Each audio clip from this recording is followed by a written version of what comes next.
জেগে উঠেছেন শেখ হাসিনা, খেপে উঠেছে আওয়ামী লীগের সমর্থকেরা। আল্লাহ যেন সেই দিন দেয় যে ইউনূসের হাতে হাত করাপ করিয়ে কোমরে দড়ি বেঁধে এবং তাকেও যেন আমি কারাগারে রাখতে পারি, সেই সুযোগটার জন্য আল্লাহ আমাকে দেয়। আমি শুধু সেই দোয়া করি, আপনাদের কাছে দোয়া চাই, ইনশাল্লাহ করব। কি বুঝলেন? ফেব্রুয়ারি নির্বাচন আটকানোর জন্য আওয়ামী লীগ অক্লান্ত পরিশ্রম করছে, সেটা স্পষ্ট তো যে আবারও আওয়ামী লীগ ঢাকার মসনাদে ফেরার স্বপ্ন দেখছে, আর সেই স্বপ্নকে বাস্তবে রূপ দেওয়ার জন্য তারা যা যা করা প্রয়োজন সেটা করবে। কেন জাতিসংঘ উন্নয়ন কর্মসূচি অর্থ সরবরাহ করে যাচ্ছে ইউনূসের প্রশাসনকে, বিশেষ করে নির্বাচনের জন্য? কিন্তু হঠাৎ বাংলাদেশ সেনাকে প্রস্তুত থাকার পরামর্শ কেন দিলেন জেনারেল ওয়াকার? আওয়ামী লীগ জীবনে কখনো অবৈধভাবে ক্ষমতা দখল করে নাই। যতবার ক্ষমতা এসেছে জনগণের ভোটে নির্বাচিত হয়ে জনগণের ম্যান্ডেট নিয়ে এসেছে। আর সেই আওয়ামী লীগকে নিষিদ্ধ করে দেয় একটা অবৈধ ক্ষমতাধারী। আওয়ামী লীগের সকল নেতা কর্মীকে আজকে জেগে উঠতে হবে, যার যা কিছু আছে তাই নিয়ে প্রতিবাদ করতে হবে, রুখে দাঁড়াতে হবে। জনগণ আমাদের সাথে আছে, আর জনগণের শক্তিতে আমরা বিশ্বাস করি। আমাদের শক্তি বন্দুকের নল না, আমাদের শক্তি বাংলাদেশের জনগণ। বাংলাদেশ সেনাকে প্রস্তুত থাকার নির্দেশ ওয়াকারের। নির্বাচন ঠেকাতে আওয়ামী লীগের অক্লান্ত পরিশ্রম। যমুনাতে সেনাবাহিনীর ৩ আধিকারিকের সঙ্গে বৈঠক ইউনূসের। জাতিসংঘের মহাসচিবকে চিঠি আওয়ামী লীগের। আরো কত কি ঘটছে যাহা তাহা। কি হচ্ছে বলুন তো বাংলাদেশে?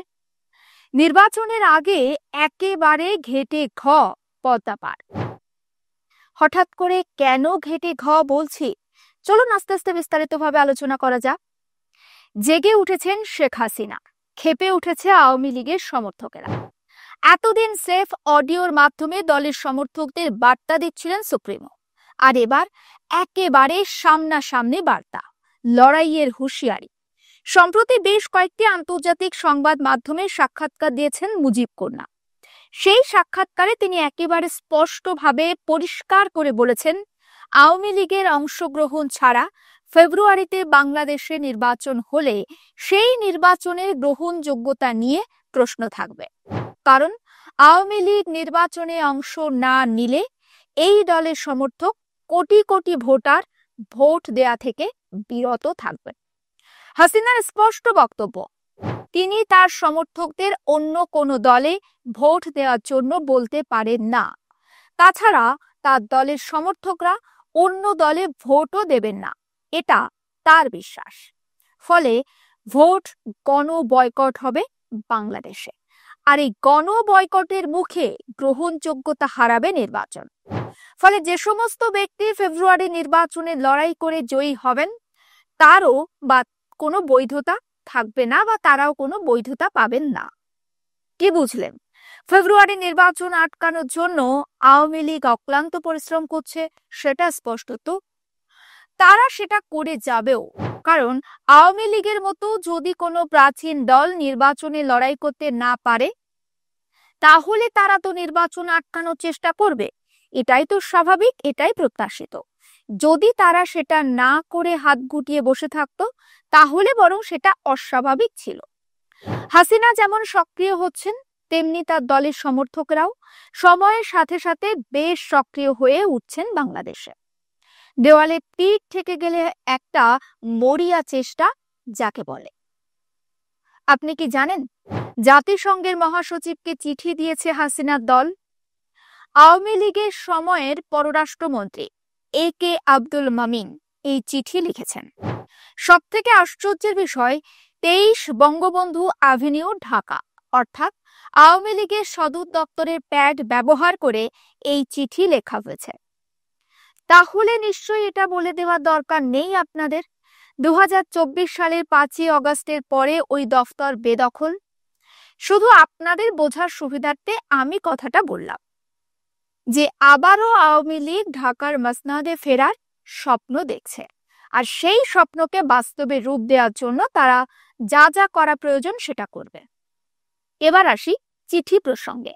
যে চিঠি জাতিসংঘের মহাসচিবকে দেয়া হয়েছে হাসিনার দলের তরফে, সেই চিঠিতে জানতে চাওয়া হয়েছে 2024-এ জুলাই অগাস্ট আন্দোলন নিয়ে যে রিপোর্ট তৈরি করেছে জাতিসংঘ, সেই রিপোর্ট কেন এক পেশে, কেন ইউনূস সরকারের প্রতি পক্ষপাতমূলক আচরণ করছে জাতিসংঘ, ইউনূস সরকার কোন জাদুতে বশ করেছে জাতিসংঘকে, কেন জাতিসংঘ উন্নয়ন কর্মসূচি অর্থ সরবরাহ করে যাচ্ছে ইউনূসের প্রশাসনকে, বিশেষ করে নির্বাচনের জন্য, কেন জাতিসংঘ রিপোর্ট পেশ করে জানতে চাইছে না 19 জন যে গুলিতে নিহত হয়েছেন তাদের কে গুলি করে হত্যা করেছে, জেলে কিভাবে 25 জন আওয়ামী লীগ কর্মী হৃদরোগে আক্রান্ত হয়ে মৃত্যু হলো, কেন আওয়ামী লীগ কর্মীদের গ্রেপ্তারির তালিকা তৈরি করছে ইউনূস প্রশাসন, কেন আওয়ামী লীগের মিছিল আটকাতে এতটা তৎপর ইউনূসের পুলিশ।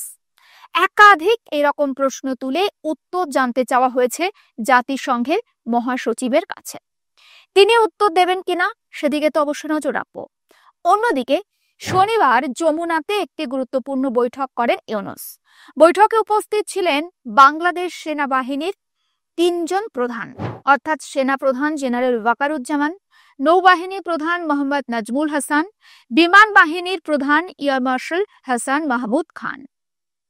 বৈঠকের বিষয়বস্তু ছিল ত্রয়োদশ জাতীয় সংসদ নির্বাচন একেবারে শান্তিপূর্ণভাবে সম্পন্ন করতে হবে এবং নির্বাচনকে কেন্দ্র করে নিশ্ছিদ্র নিরাপত্তা বজায় রাখতে হবে বাংলাদেশে। অর্থাৎ নির্বাচনকে কেন্দ্র করে বাংলাদেশে কোনো ধরনের অশান্তি চাইছে না অন্তর্বর্তী সরকার। সেটাই মূলত 3 বাহিনী প্রধানের স্পষ্ট করে বা প্রধানদের স্পষ্ট করে জানিয়ে দিয়েছেন ইউনূস। এখানেও কিন্তু একটা টুইস্ট রয়েছে, কি বলুন তো? এই চলতি বছরের মে মাসে 3 বাহিনীর প্রধানকে শেষবার দেখা গিয়েছিল যমুনাতে। তখন ওয়াকার এক প্রকার জোর গলায় ইউনূসকে বলে এসেছিলেন ডিসেম্বরের মধ্যে বাংলাদেশে নির্বাচন করতেই হবে, অর্থাৎ ডিসেম্বরের মধ্যে নির্বাচন চাই মানে চাই, তা না হলে বাহিনী আর কোনোভাবে বাংলাদেশের নিরাপত্তা রক্ষায় কাজ করবে না। বিএনপিও চাপ দিচ্ছিল ইউনূসকে, তারেক রহমান তো আবার একেবারে বলেও বেড়াচ্ছিলেন ডিসেম্বরে নির্বাচন হচ্ছে বাংলাদেশে, কারণ আওয়ামী লীগের পর তারাই সব থেকে বড় পার্টি সে দেশে। আর তখনই তো নতুন নাটক শুরু করেন ইউনূস। নিশ্চয়ই আপনার মনে থাকবে ইউনূস মাঝে বলেছিলেন না তিনি ইস্তফা দেবেন। ফলে হাসিনা পদত্যাগের প্রায় 9.5 মাসের মাথায় এসে বাংলাদেশের মানুষ আরো একবার থমকে যায় কি হচ্ছে বাংলাদেশে সেটা ভেবে। বাংলাদেশে বেশ কিছু রাজনৈতিক দলের নেতারা আবার ইউনূসকে হাতে পায়ে ধরে বোঝাতে থাকেন যাতে ইউনূস কোনোভাবেই পদত্যাগ না করেন, কারণ তিনি নাকি বাংলাদেশের মানুষের ত্রাতা। কারা হাতে পায়ে ধরেছিলেন ইউনূসের আপনি একটু অনুমান করুন। আর সেই সেন্টিমেন্টের সুযোগটা কিন্তু নিয়েছিলেন ইউনূস।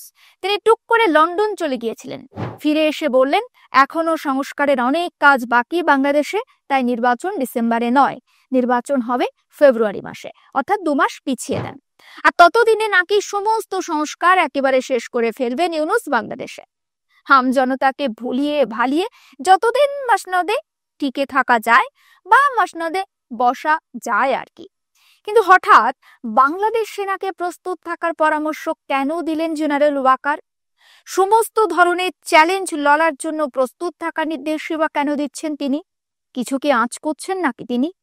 সম্প্রতি একটি অনুষ্ঠানে ওয়াকার বলেছেন বর্তমানে বাংলাদেশের নিরাপত্তা পরিস্থিতি দ্রুত পরিবর্তন হচ্ছে একেবারে সময়ের সঙ্গে সঙ্গে। বাহিনীকে শুধু সামরিক শক্তিতে নয়, জ্ঞান এবং প্রযুক্তির দিক থেকে উন্নত হতে হবে, তা না হলে যে কোনো সময় সংকটে পড়তে পারে বাহিনী। কোন সংকটের আশঙ্কা করছেন বলুন তো ওয়াকার? আপনি কি জানেন যে বাংলাদেশে ইতিমধ্যে দপ্তর খুলতে চলেছে আইএসআই? জেনে গিয়েছেন নিশ্চয়ই। আর এটা বাংলাদেশের ক্ষেত্রে বা ওয়াকারের জন্য ঠিক কতটা আতঙ্কের আমি জানি না, কিন্তু ভারতের জন্য একটা বিরাট আতঙ্কের তো বলতেই হচ্ছে। একেবারে শিওরের সংকট ভারতে। ঢাকায় পাক হাই কমিশনারের দপ্তরের পাশে কার্যালয় খুলবে আইএসআই। এমনকি ইউনূস সরকার সেই ব্যাপারে সবুজ সংকেতও দিয়ে দিয়েছে আইএসআই কে, যেমনটা জানা যাচ্ছে। আর এটা যদি সত্যি হয় তাহলে পশ্চিমবঙ্গ সহ উত্তর পূর্ব ভারতের নিরাপত্তা বেশ ঝুঁকির মুখে পড়বে। আপনাদের মনে আছে আমি আপনাদেরকে বলেছিলাম ভারতীয় সেনার গোয়েন্দাদের একটি প্রতিনিধি দল তারা বাংলাদেশ সফরে গিয়েছিলেন এবং তারা নির্দিষ্ট সময়ের একদিন পরেও সেখানে ছিলেন।